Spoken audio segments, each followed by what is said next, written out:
Assalamualaikum warahmatullahi wabarakatuh.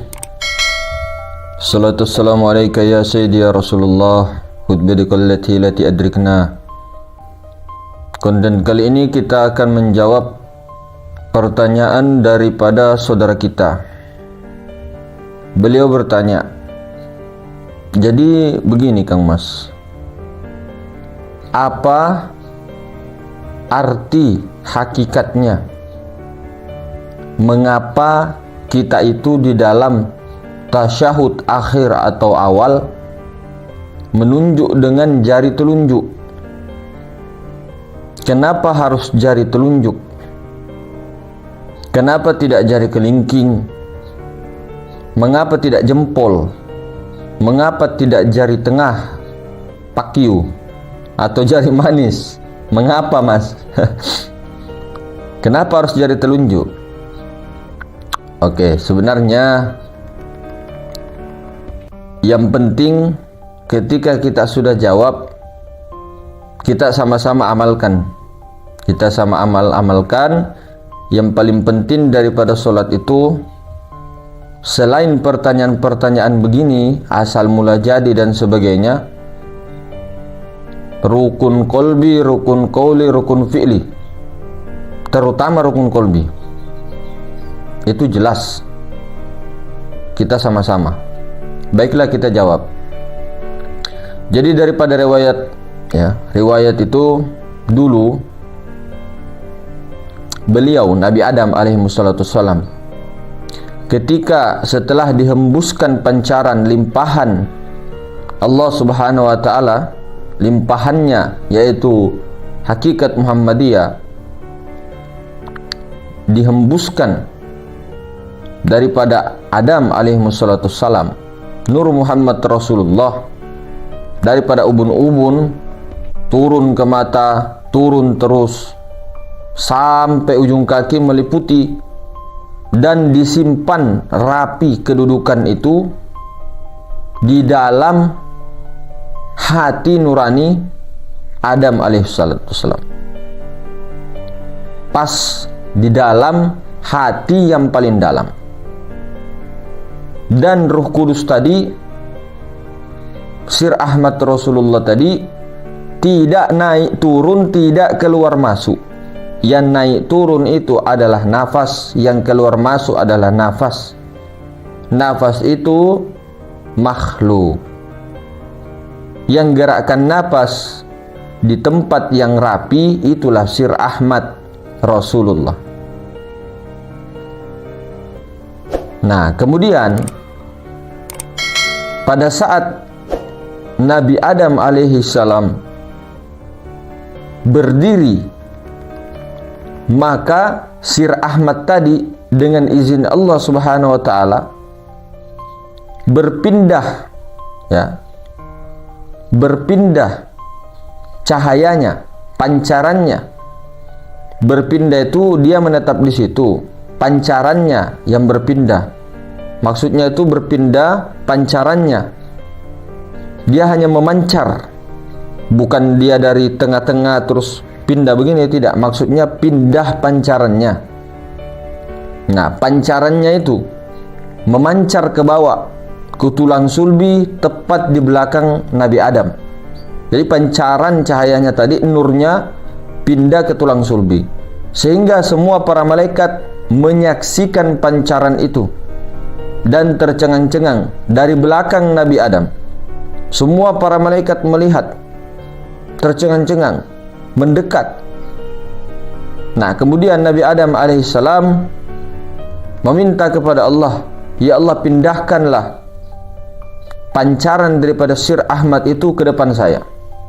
Maka Allah kabulkan doa daripada Nabi Adam, dipindahkanlah pancaran cahayanya tadi di depan Sayyidina Adam, pas di keningnya, di dahinya itu. Pancarannya tadi yang ada di tulang sulbi terpancar dia sampai di depannya Nabi Adam, yaitu di depan keningnya, di depan kening pas. Sehingga malaikat-malaikat yang tadi di belakang Nabi Adam, maka dia semua ke depan. Dia semua ke depan, semua malaikat ke depan, menyaksikan pancaran daripada Ruh Kudus yang ada di dahi, di keningnya Nabi Adam. Apa makna ini Ruh Kudus ini? Maka mengapa kita disuruh sujud, solat? Hubungan yang dekat. Di sini pancaran Roh Kudus namanya itu banyak.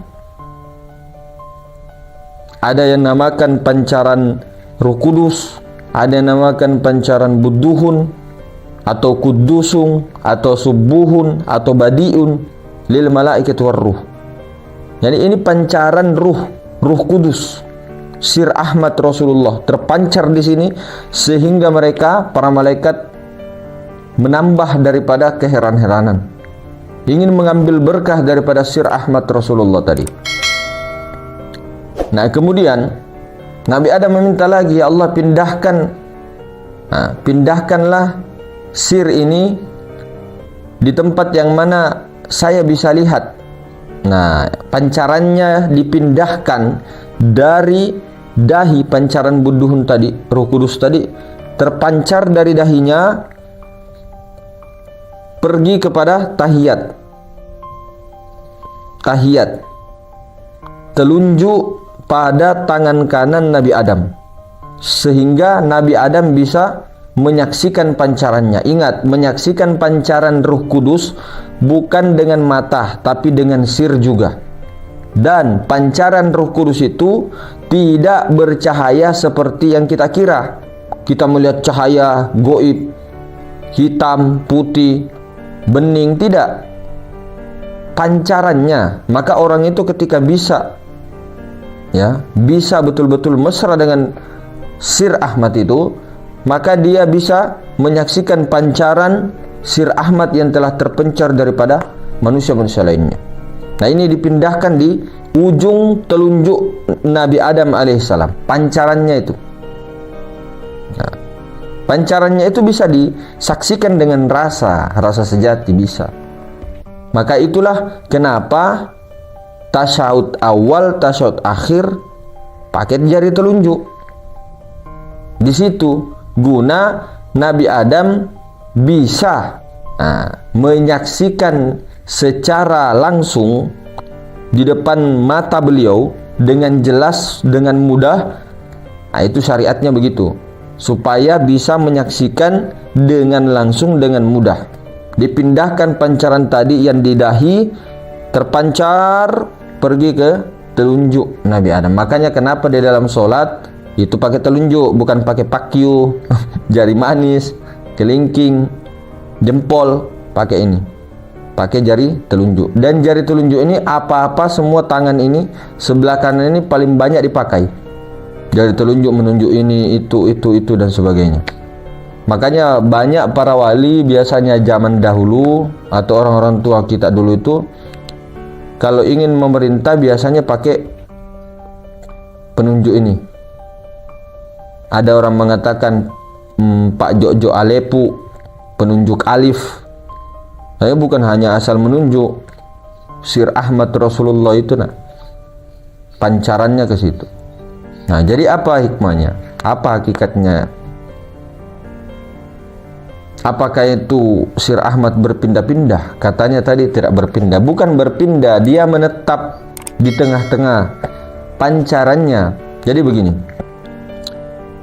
kalau kita tarik ke diri begini, ketika manusia mengenal sejatinya diri, yaitu Sir Ahmad, kan tubuh, hati, nyawa, rahasia.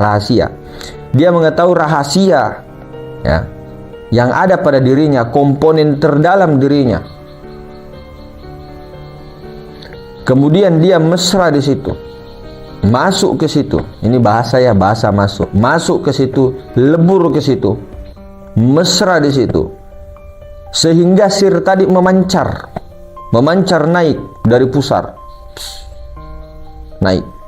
Ada yang mengatakan dia turun dulu, memancar turun dulu ke tulang sulbi, pancarannya itu baru naik ke dahi di kening.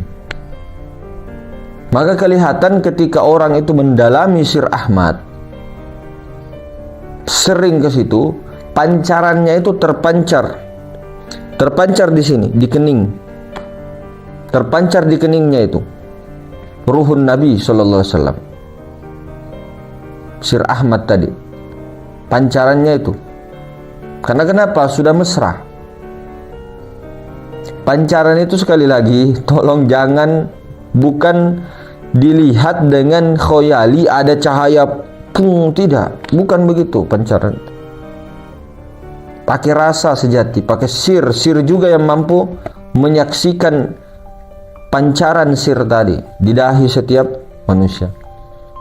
Maka ketika dari dahi itu tadi pancarannya tadi, dan dia mendirikan solat, menunjuk kepada tahiyat, menunjuk kepada tasyahud akhir, asyhadu alla ilaha illallah, pancaran yang ada di sini tadi itu berpindah pancarannya, menunjuk ke Maha Suci. Siapa yang menunjuk? Sir Ahmad. Maka itu orang itu mendirikan solat, pada saat dia berdiri, dia lebur ke Sir Ahmad yang ada di tengah-tengah dirinya, masuk dia ke dalam nurani yang paling dalam, bahasa masuk ya, masuk dia dalam nurani yang paling dalam, sehingga terpancar dia ke bawah, lalu naik sung ke atas sini, baru terpancar sung.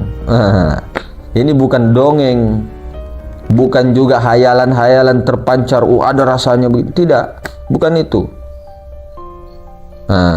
Ada bentuknya begini, ada cahaya bening begini, ada putih, bukan.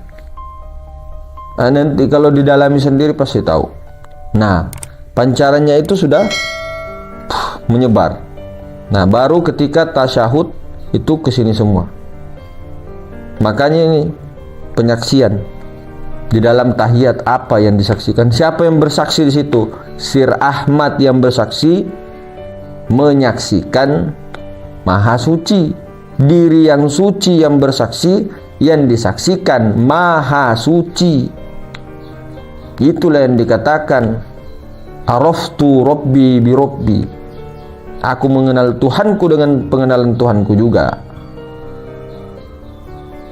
Maka itu puncaknya Allah Ta'ala menyaksikan dirinya, itulah puncak solat. Allah Ta'ala menyaksikan dirinya di dalam dirinya dengan cahaya dirinya. Itu. Jadi hakikat solat apa? Allah Ta'ala menyaksikan, Allah Ta'ala menyembah dirinya sendiri. Titik, tanpa koma. Nah itu. Dan cahaya Sir Ahmad Rasulullah itu dijelaskan di dalam Quran surat An-Nur ayat 35. Di situ ada sebuah, Allah buat perumpamaan di dalam Al-Quran. Perumpamaannya seperti lubang yang tidak tembus, yang di dalamnya itu minyaknya, yang minyak itu terbit daripada pohon yang diberkahi. Itu kan ada pohon yang diberkahi zaitun. Pohon zaitun itu tidak di timur, tidak di barat, di tengah-tengah, yang minyaknya itu hampir-hampir menyilaukan mata. Padahal tidak disentuh api, tidak ada api. Cahaya di atas cahaya, nurun ala nurin, berlapis-lapis. Allah memberikan petunjuk kepada manusia melalui perantara cahaya tadi. May yahdillahu linurihi may yasha. Allah memberikan petunjuk bagi orang-orang yang betul-betul diberikan Allah rahmat, betul-betul diberi rahmat. Itulah Allah memberikan pemahaman. Jadi sebenarnya ketika mengkaji hakikat solat, bagian-bagian solat, itu ranting-ranting, cabang-cabang pertanyaan-pertanyaan begitu. Kalau pertanyaan itu ditanya terus satu persatu sementara kita ini belum mesra, itu boleh wawasan. Tapi jangan sampai kita itu di dalam mendirikan sholat, ininya saja Allahu Akbar sampai salam masih ingat iblis, masih ingat dunia, masih ingat daripada dunia pekerjaan-pekerjaan, makhluk-makhluk di dalam mendirikan sholat. Nah, yang paling penting itu pokoknya, intinya sholat. Itu bagian-bagian ranting tidak ditanya tentang itu. Itu menambah kewawasan, keilmuan, dan orang yang tidak tahu itu tidak jadi masalah. Tapi intinya kalau tidak tahu rukun qalbi, masalah. Sebelum sholatnya, istinjaknya, masalah. Wuduknya, nah itu yang penting. Inti-intinya dulu.